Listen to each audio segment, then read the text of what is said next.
امام موسی کاظم علیہ السلام کے زمانہ ہے.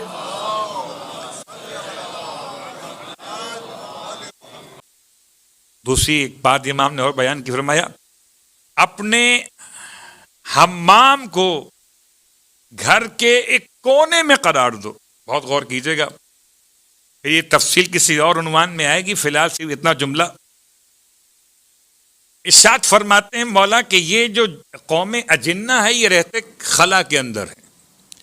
ان کو خدا نے اجازت دی ہے کہ یہ 3.5 میٹر یا 4 میٹر کے بعد یہ رہائش گاہ ہوتی ہے، اور یہ جہاں غلاظت کے ڈھیر ہوتے ہیں، خاص طور سے انہیں ان شیطانوں کو جو جن گناہگار ہیں انہیں بہت پسند ہے غلاظتوں کا علاقہ. اس لیے اپنے حمامات کو دور کر لو اپنی رہائش کے یونٹ سے.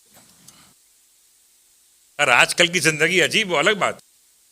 اب اس پر جو لفظ استعمال ہوا وہ حمام استعمال ہوا.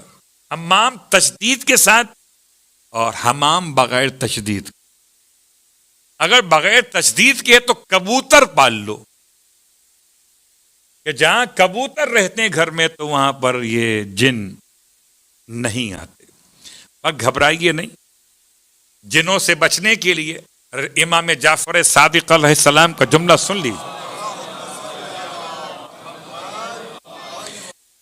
یہاں آپ کے علاقے میں انسان ہی اتنے سارے ہیں کہ جن یہاں کہاں آئیں گے، ان کی جگہ ہی نہیں بچتی یہاں پر. تو امام فرماتے ہیں کہ اگر کوئی انسان ایسی کیفیت محسوس کرے تو اذان زور سے دیا کرے.